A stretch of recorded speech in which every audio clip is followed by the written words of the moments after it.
There is a version of grief that still makes the 9 a.m. meeting, that still turns in the report, that still performs, and no one knows that she miscarried. In this episode of Reproductive Rebel, I sit down with Dr. Marlene Duroseau as we talk about pregnancy loss for the high-functioning woman, the leader, the professional, the one everyone depends on. What happens when your body loses a pregnancy, but the world expects you to keep producing? What happens when you're grieving and still responsible for everything? We talk about silent sorrow. We talk about the nervous system overwhelm. We talk about the myth of being strong. And we talk about hope. Not the shiny kind or the bypassing kind, but the kind you slowly build cell by cell, breath by breath. If you have ever held it together while falling apart, this conversation is for you. Hi, I'm Adrienne Irizarry. I'm an East Asian medicine practitioner who is passionate about women's health and helping women to live their best lives. My goal is to put you in the driver's seat of your health, offering holistic solutions for a symptom-free life. Statements made in this program are for educational purposes only and not intended as a substitution for medical consultation or advice. We do not claim to diagnose, treat, or cure any diseases. This podcast is inclusive and welcomes all gender identities. The focus of the program is on biological function, and we will use the term women throughout, but it is referencing physiological and social challenges for biology, not identity. Come as you are, I am happy you're here and welcome all performances of identity. I hope you find something helpful in this show.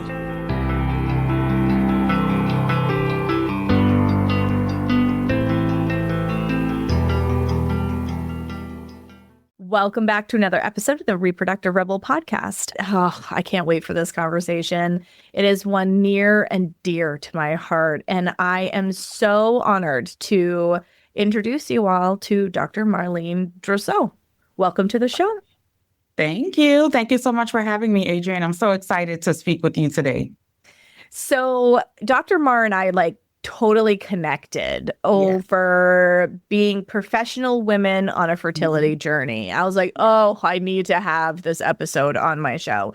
So before I get all excited and we start talking about that, can you share with our audience a little bit about who you are and what you do?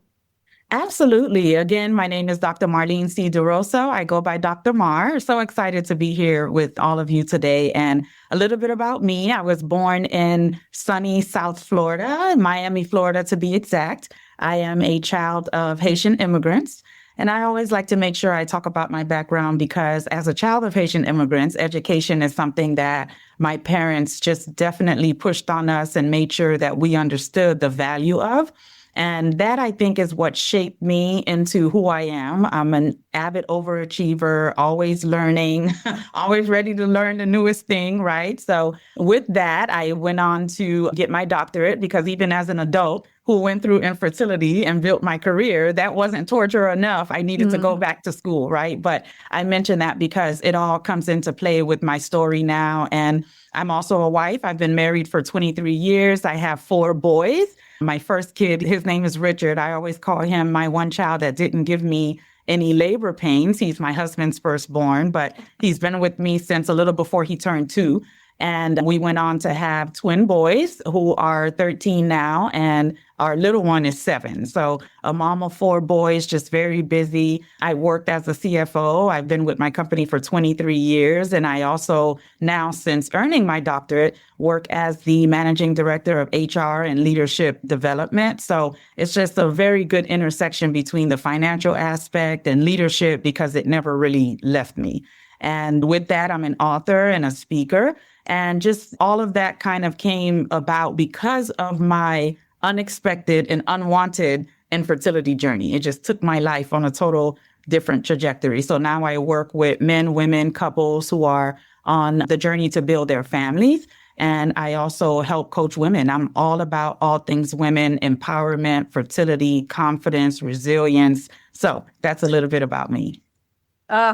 So just from that introduction, you all see why I absolutely had to have her on the show. Women's empowerment, Yeah. somebody who like is all about going after dreams. Yeah. And if I loved how you worded it, it's like, well, if that wasn't enough, I went and Right? got my PhD. I was like, sister Exactly. speaks for me. Yeah. Yeah. Yeah. You get me. We get each other. We all understand do. each other. I Yes. Yeah. totally do. And that kind of drive was so much a part of my journey too. Yeah. And Yeah. when you're trying to have a baby with the love of your life and you Right. find yourself like in this, I'm going to call it a liminal space Yeah. between I have all of my shit together in the Correct. professional world. I have Right. it locked down. I'm good at what I do. People come to me because I'm a resource. And then like you Exactly. have this softer, feminine, I'm going to call it the underbelly, right? Like where you feel Mm-hmm. very tender and vulnerable Yes. around this area where you can't just will yourself through it the way that you have been able to in so many other facets of your life. Yeah. And not only can you not will yourself through it, you don't know what's going to happen and you don't know what to expect. You don't know if you're going to come out on the other side. You don't know what it's going to look like. Like there's just so many unknowns. And that part alone, I think, is what gives us a run for our money as well. Yeah, I agree. Because like so many of us try to control as a means Yeah. of keeping ourselves safe. And when I say Right. safe, like a lot of people think physical, but this is emotional safety too. Like Yes. there is Absolutely. nothing more primal and feminine than wanting to have your own baby. Exactly. Exactly. Exactly. And when you feel like you're not able to do that, when you've checked off all the other boxes, that's where sometimes that safety evades you because now you feel, am I not good enough? Am I still worth being loved or protected or honored in all the other aspects of my life, right? Because this one thing that I really want and that others and sometimes ourselves say that we were born to do, we can't do it. So then it just really plays on you, your psychological safety, your confidence, how you show up, just everything. Oh my gosh, yes. I built a practice around all of this. So, yes, I Yeah. totally witness you in all of that. And I actually had somebody say to me at one point, and man, did it hit hard. I think I was 6 miscarriages in at that point. And I had this woman say to me, well, how can you say that you help me with fertility when you can't get pregnant yourself? And I was like, My God. oh my gosh, I Oh, think you just gouged my heart out. Like it was so painful. And I just I'm looked so at sorry her. about that, Adrienne. That's horrible. Well, but I mean, it just Yeah. goes to show though that like Mhm. when you're buttoned up and you're good at what you do and all of that, like there's this Right. expectation, Correct. right? And a lot of us get really good at what we do Mhm. because of our struggle Exactly. and Exactly. what we've been through. It's so funny you mentioned that. And sorry, I think I just cut you off a little bit, but immediately what came to my mind when you mentioned that is one of my study participants. She was struggling with infertility. She had also just had a miscarriage, and she became so hyper focused on what it is that she did at work to the point where when they called her in for her annual assessment or performance review, they were like, you were overperforming, like you need to scale back, like it's too much. And she said, I had never heard that before because she became so even better, even more Yep. perfect at what she does. So I was just resonating with you with that because I found that a lot in my study participants too, just trying to, it's a coping mechanism and it's a way to also, I guess, tell ourselves we're still good at something. So we go in all in on that, right? Because we can't do the other thing. Oh my goodness. Yes, I resonate deeply with this. I had a point in my life, and I'm going to openly admit this. It's hard for Yeah. me to admit this, but I know that I had a period, and it wasn't a woe is me. It was more like a why not me, Right. where I would look at people who were not Yeah. trying to get pregnant and it was very easy for them. For them. Or I had received the upteen trillionth pregnancy test. Oh, look, I'm pregnant. And right as my own period would start, or right as I started having a miscarriage. And I remember thinking to myself, like, is it that I'm just too good at what I do, that I live in my head and I can't get into an embodied place so that I can actually get pregnant? Because it was so hard for me to conceive, and I was doing all the right things. And so a lot of times with these really high achieving, high performing women, you do all the research, you try to do all the things, you try to be perfect. And I'm using that in air quotes for those of you that are listening and not watching this, because you think that if you just do a little bit more and you just go a little bit further, that this will be the month.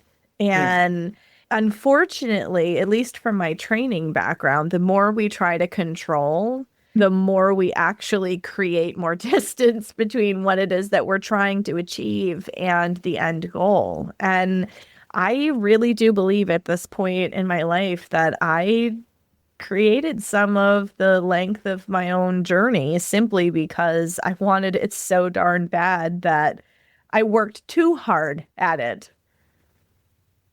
It's hindsight, right? So now you're on the other side. So it's like, okay, all right, well, we can maybe say that, but when you're in it, exactly what you just described, where you get that 20th pregnancy notification just as your cycle was starting. And it's hard because that's a vivid memory, even for me.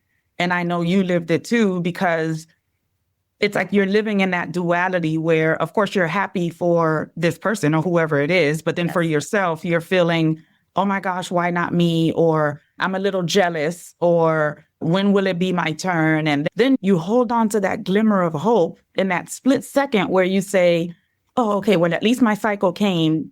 Let me gear myself up because I can try again, right? How do I get to it? Like, it's weird, right? That hope, you're holding on to that hope where you're upset to see your cycle, but then it's like, oh, okay, all right, let me get over these few days and then let me get back all in. So it's definitely an emotional roller coaster on top of everything else. But hindsight is 2020. You're probably thinking you did it, but it wasn't you. Everything that happened, the way it happened, you did what you were supposed to do to get to where you're supposed to be, right? So it gave me an incredible capacity to hold space for people who really needed that love and support on their own journeys. And I'm grateful. Like, as much as every single one of those losses broke my heart, and some of them more so than others for different reasons, but I'm grateful for the gifts that each one of them gave me as well, because they helped me help other people. So something that it really resonated with me when we were talking, and you have this really beautiful mission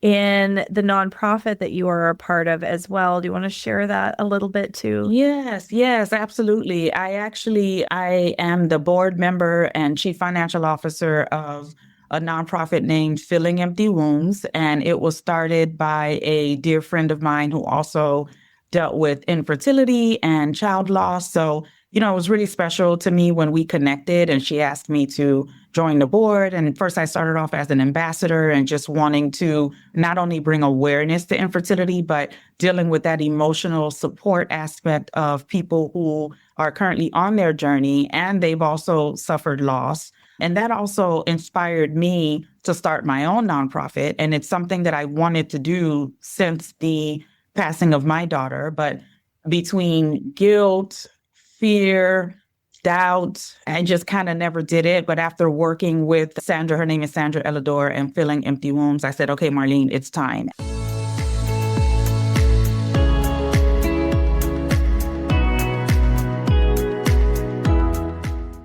Before we go deeper into this, if you're listening and thinking, I want more of this kind of conversation, the Rebel Frequency Inner Circle is where we continue in. It's a private space with one bonus episode each month, plus small practices and a community of women doing this work in real life. You can join us through the link in the show notes. All right, back to the show.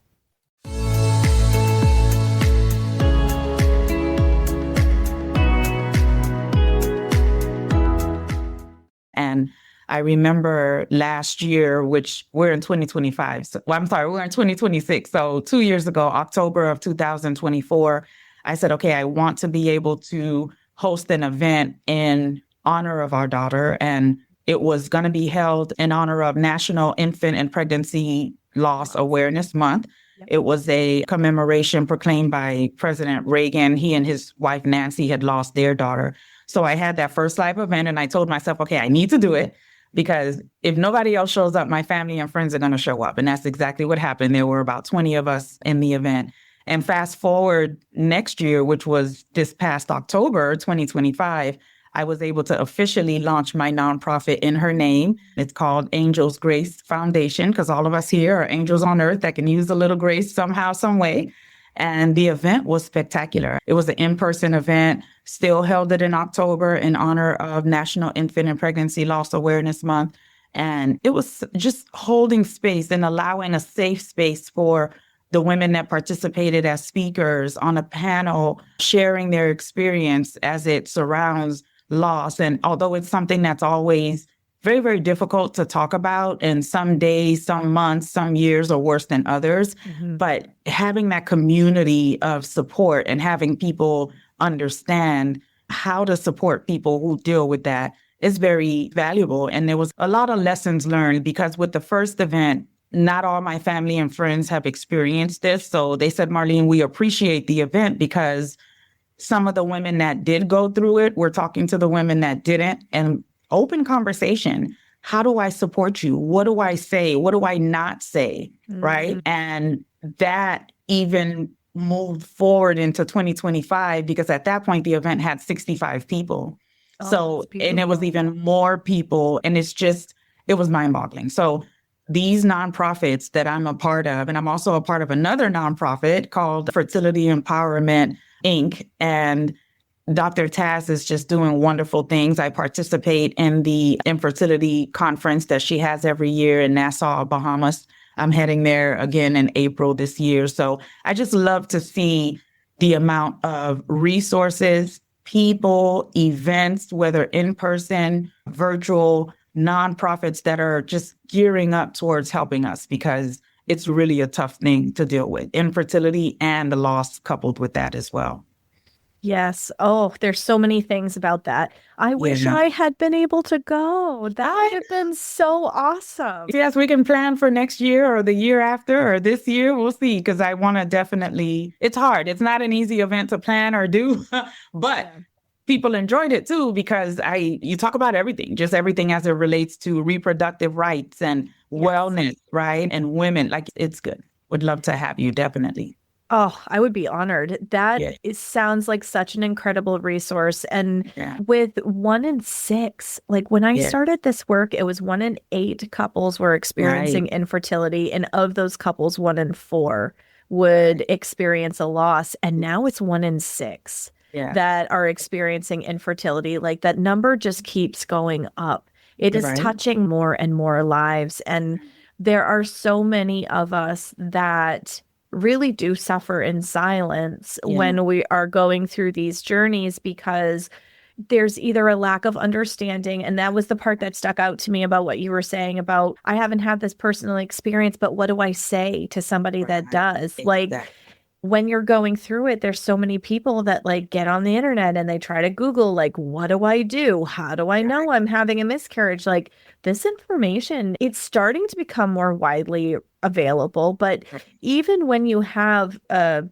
really compassionate partner that can really hold you well, it's still, you feel like you're on an island and you're in your own grief and you're in this experience, and it's very isolating. And when you haven't found a tribe or a community of people, you're not sure where to go for resources. This is why I said, like, I'm so, like, you're doing amazing work. Thank you. Offering this resource really to people. I lost my daughter on pregnancy loss, infant loss remembrance day in 21. And so Thank you. I was almost out of the first trimester. I thought we were going to make it that time. And I got the Delta variant of COVID, unfortunately, and the pregnancy didn't progress. And so it's been hard for me to start to talk openly about it. And I realize the more that I talk openly about it, the more it's medicine for others. And so I think what it is that you do with your nonprofit and the other organizations that you're involved in is so needed and so important. And we'll have the information in the show notes, guys, so that you guys can tap into some of these beautiful resources that Dr. Mar is a part of and is at the helm of organizing, and so that you can participate with these incredible resources, because there is no shame. And yet so many of us feel shame. There is nothing to be guilty of, and yet we feel guilt. And like being able to be held in a community of people who understand, it's hard to listen to and participate in, and yet the most cathartic thing that you could do all at the same time. Yes, there's no guilt. Yes, there's no shame, but unfortunately, we can't help but feel that. So of course, the more we talk about it, the more other people know about it so that we feel comfortable bringing it up. That is what will help lessen the guilt and the shame and the taboo that's surrounding the topic. Well, and you had also mentioned the piece about reproductive rights, and that's such a charged issue in so many parts of the country right now. Like, there are so many of these babies that, like, there's now such gray language around is a miscarriage something that is going to have legal action attached to it. And so many of these people who are having miscarriages want these babies so bad. So bad, yeah. Like, not to make this totally political, but I do think it needs to be part of the conversation, because whatever corner of the world you're listening to this in, since this show does have international reach, like there are places in the United States right now where it's not exactly safe to have a miscarriage. So now you've got this heartache with this legal aspect that is now being layered in on top of it. So, you know, pregnancy and pregnancy loss is starting to become a awfully politicized conversation. And whether you follow the headlines or have particular political opinions on it, it really casts a shadow, another shadow over something that already breaks a person's heart. And I never thought I'd see the day that the headline on the news is a hospital or a doctor is letting, and I use the word loosely, letting someone pass away or bleed out because they're afraid to help them, because if they do, then they're partaking in an abortion. And that's the part that I still can't wrap my head around it, because they're using, the verbiage now is changing, right? Because yes, I know that the term abortion is a medical term, but a lot of times people associate it with more of an elective decision. But roping in miscarriages and pregnancy loss or early term births, right, where the baby comes early or you have to deliver because it's a stillbirth, they're calling it an abortion. So that is causing a lot of gripe too, because people don't know what to do.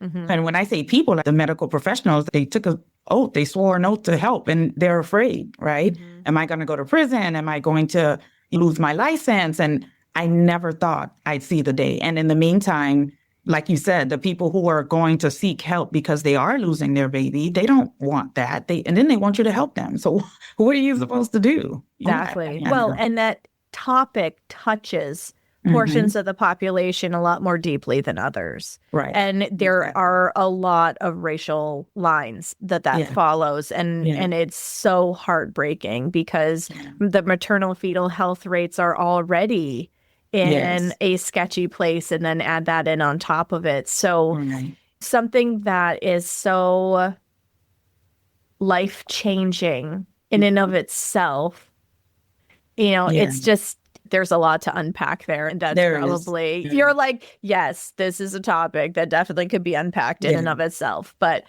so how do you feel your journey with fertility has shaped the professional that you are now? It's almost like what you said. I think I was always destined to learn and grow and be someone. I just love everything that has to do with success because I've always known that the harder you work, right, the more you'll get. Whatever you're looking for, you're going to find it, all those things. But with the infertility, it kind of dropped me down a peg to say, okay, I've done everything I can.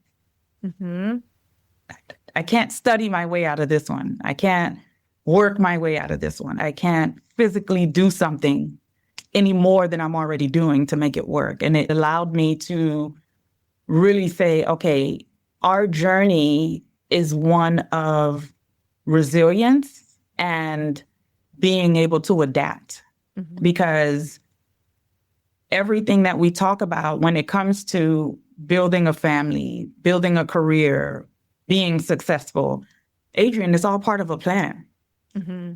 So who controls this plan?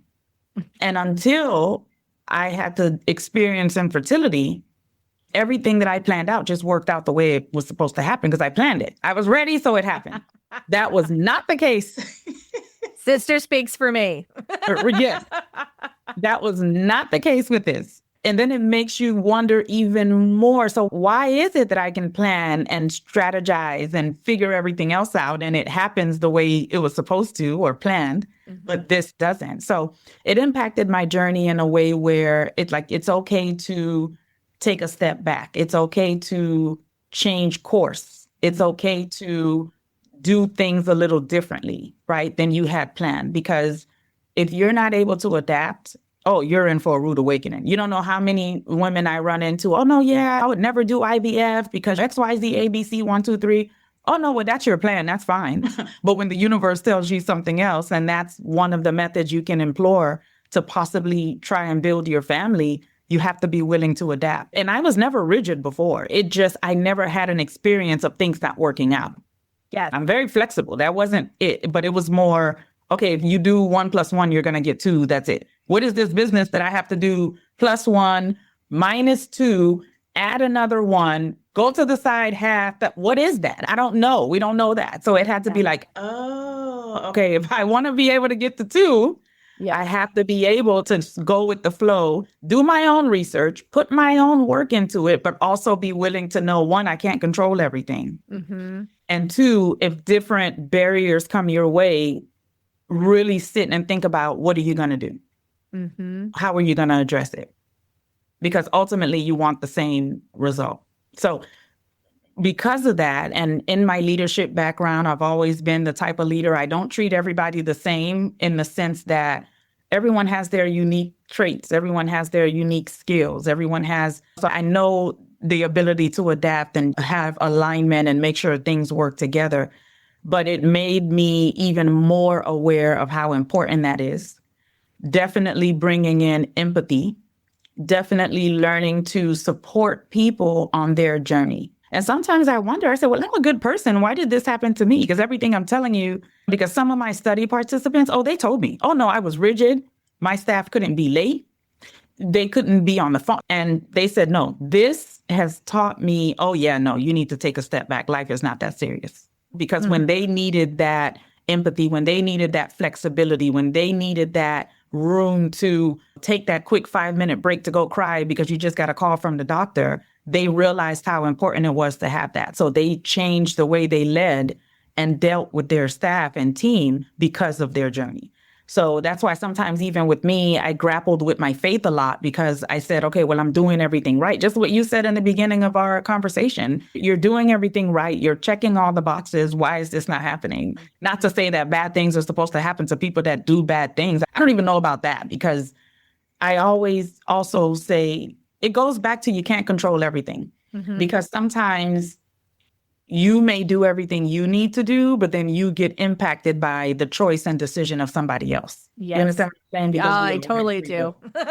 So listen, so imagine my brain, like faith-wise, spiritual-wise, logical, and then I'm a numbers person. Like this just doesn't make sense to me. So all of that to say, Adrienne, and answer your question, it just really allowed my journey to flourish in a manner that provides even more of a safe space for women that I work with, and even some men, because some men, it's their partners, they're dealing with the infertility, but because they're the guy, a lot of people don't focus on them a lot, or they don't show it a lot.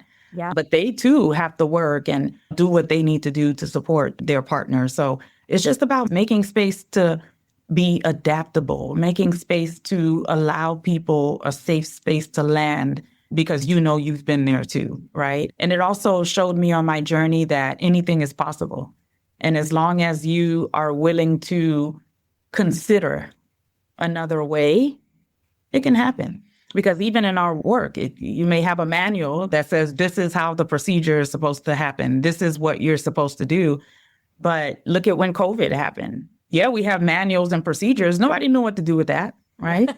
Like, we didn't know. And I'm in the nursing home industry. And a lot of people know how hard the nursing home industry was hit and blamed and everything with and for COVID. So I say that to say it just allows you to be able to, okay, let's take a step back, assess where we are. What can we do to still push forward while keeping the human aspect involved and in consideration? Keeping the human element in the picture. Yes. I love that, because I think we do go far afield and we lose sight of that very easily. I think some of it is socialized into us, right? Like, we're expected to be organic robots and live in spring and summer energy all the time. And and that's just not the human experience. It's not. So if you were to leave our audience with one final thought, I know there's so many places we could go. I know. But if you were to leave our audience with one final thought, what would that be? I like this question. I'm going to give you a twofold answer. I love it. If that's okay. Absolutely. So my first one, I created what I called my MCD principles. MCD are my initials, Marlene C. Duroseau, MCD. And I took my time to really craft this acronym because I said, okay, when people meet me or see me or have an interaction with me, what can I leave them with, or what will they take away from me? And one of the things that I'm always doing is motivating people. I could have met you wherever. You tell me you have something going on, I'm going to motivate you, because I realize sometimes you never know how a nice, kind word, something simple, an acknowledgement will get that person back on track. You don't know what they're going through.